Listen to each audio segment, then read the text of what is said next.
നമസ്കാരം. ഒരു ദൃശ്യം കാട്ടിത്തരാം. കേരളത്തിലെ മലയോര മേഖലയിൽ താമസിക്കുന്നവരടുത്താണ്. നിങ്ങൾ പ്രായമായവരായിരിക്കാം, പ്രായം കുറഞ്ഞവരായിരിക്കാം. നിങ്ങൾ ഇത് കേൾക്കുന്നുണ്ടെങ്കിൽ നിങ്ങളടുത്ത് എനിക്ക് ചോദിക്കാനുള്ള ചോദ്യം, നിങ്ങളുടെ ഈ ആയുസ്സിനിടയിൽ നിങ്ങളിപ്പോൾ ഈ കട്ടപ്പന കുട്ടിക്കാനം റോഡ് വഴിയൊക്കെ യാത്ര ചെയ്തിട്ടുണ്ടെങ്കിൽ, അല്ലെങ്കിൽ നമ്മുടെ ഇടുക്കി എന്ന ജില്ലയിൽ വിനോദസഞ്ചാരത്തിന് പോകുന്നവർ, നിങ്ങളുടെ ഓർമ്മകളിൽ എപ്പോഴെങ്കിലും അവിടുത്തെ റോഡുകൾ ഈ നിലവാരത്തിലുണ്ടായിരുന്നു? ഒരു നാടിന്റെ പുരോഗമനം എന്ന് പറഞ്ഞാൽ അവിടുത്തെ അടിസ്ഥാന സൗകര്യ വികസനമാണ്. എന്താണ് അടിസ്ഥാന സൗകര്യ വികസനം? ജനങ്ങളുടെ സഞ്ചരിക്കാനുള്ള സംവിധാനങ്ങൾ മികവുറ്റതാകണം. എന്നാൽ മാത്രമേ ഒരിടത്തു നിന്ന് മറ്റൊരിടത്തേക്ക് പെട്ടെന്ന് ഓടിയെത്താൻ കഴിയുള്ളൂ. ആ നിലയ്ക്ക് ഇന്നിപ്പോൾ എന്താണ് ഇടുക്കിയിലെ മലയോര റോഡുകളുടെ ഇന്നത്തെ സ്ഥിതി എന്താണെന്ന് നിങ്ങൾക്ക് കാണണ്ടേ? ഒരു വീഡിയോ നിങ്ങളെ കാണിക്കാം. ആ വീഡിയോ കണ്ടിട്ട് നിങ്ങൾ പറയൂ. നിങ്ങൾ രാഷ്ട്രീയം മാറ്റൂ, മതം മാറ്റൂ, നിങ്ങളുടെ ജീവിതത്തിന് ഏറ്റവും അത്യന്താപേക്ഷിതമായിരുന്നു അവിടുത്തെ അടിസ്ഥാന സൗകര്യം, റോഡുകൾ, പാലങ്ങൾ ഉൾപ്പെടുന്നവ. അതിൽ മാറ്റമുണ്ടായില്ലേ? ഈ കാണുന്നത് AI ചിത്രം വല്ലതുമാണോ?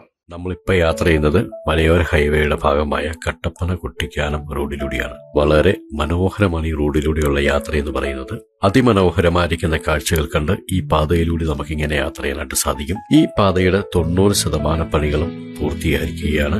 റോഡിന്റെ രണ്ട് സൈഡിൽ വരകളൊക്കെ ഇട്ട് റിഫ്ലക്ടറുകളൊക്കെ പിടിപ്പിച്ച് അതിന്റെ പണികൾ പുരോഗമിച്ചുകൊണ്ടിരിക്കുന്നു. സംസ്ഥാനത്ത് തന്നെ ഏറ്റവും നിലവാരത്തിൽ പണിതിരിക്കുന്ന റോഡുകളിൽ ഒന്നാണ് മലയോര ഹൈവേയുടെ ഈ കട്ടപ്പന കുട്ടിക്കാനം ഭാഗം എന്ന് പറയുന്നത്. നമ്മുടെ മൂന്നാർ ഗ്യാപ്പ് റോഡിനോട് കിടപിടിക്കുന്ന അത്രയും തന്നെ മനോഹരമായിരിക്കുന്ന ഒരു യാത്ര മലയോര ഹൈവേയിലൂടെ യാത്ര ചെയ്താൽ നമുക്ക് ലഭിക്കുന്നതാണ്. അപ്പൊ എന്തായാലും ഈ റോഡിലൂടെ യാത്ര ചെയ്യുമ്പോഴത്തേനും ഓരോ ഇടുക്കിക്കാർക്കും അഭിമാനിക്കാം. കാരണം ഇത്രയും നിലവാരമുള്ള റോഡുകൾ നമ്മുടെ നാട്ടിലുമുണ്ട് എന്നുള്ളത് എത്രയോ സന്തോഷകരമായ കാര്യമാണ്. അപ്പോൾ നിങ്ങൾ ഒരിക്കലെങ്കിലും ഈ റോഡിലൂടെ ഒന്ന് യാത്ര ചെയ്യണം കേട്ടോ. മുൻപ് പൊട്ടിപ്പൊളിഞ്ഞ റോഡുകളാണ്.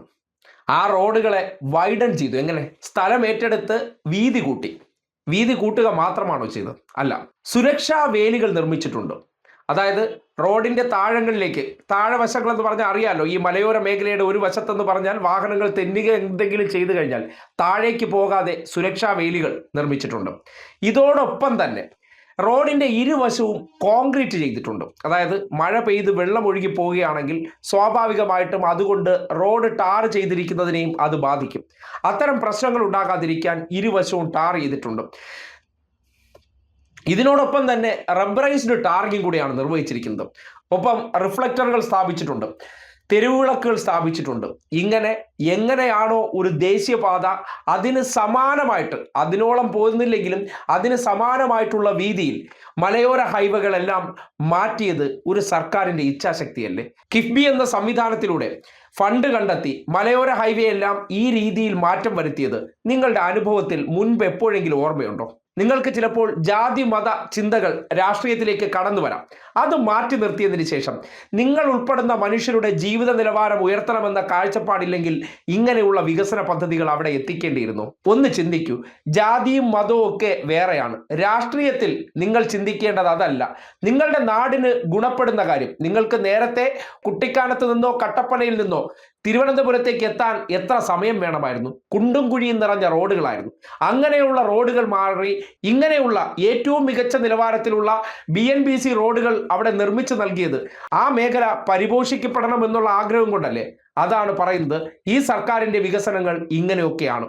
നിങ്ങൾ റോഡുകൾ നോക്കൂ, നിങ്ങൾ പാലങ്ങൾ നോക്കൂ, നിങ്ങൾ സ്കൂളുകൾ നോക്കൂ, നിങ്ങൾ ആരോഗ്യ കേന്ദ്രങ്ങൾ നോക്കൂ. മാറ്റമുണ്ടോ?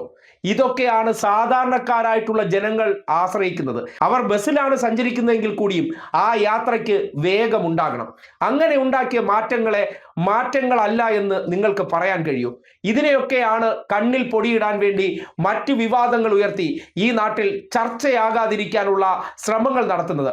അതിനപ്പുറത്തേക്ക് ഈ കാഴ്ചകൾ കണ്ടിട്ട് വേണം ഒരു സർക്കാർ എന്ത് ചെയ്തു എന്ന് നിങ്ങൾ വിലയിരുത്താൻ.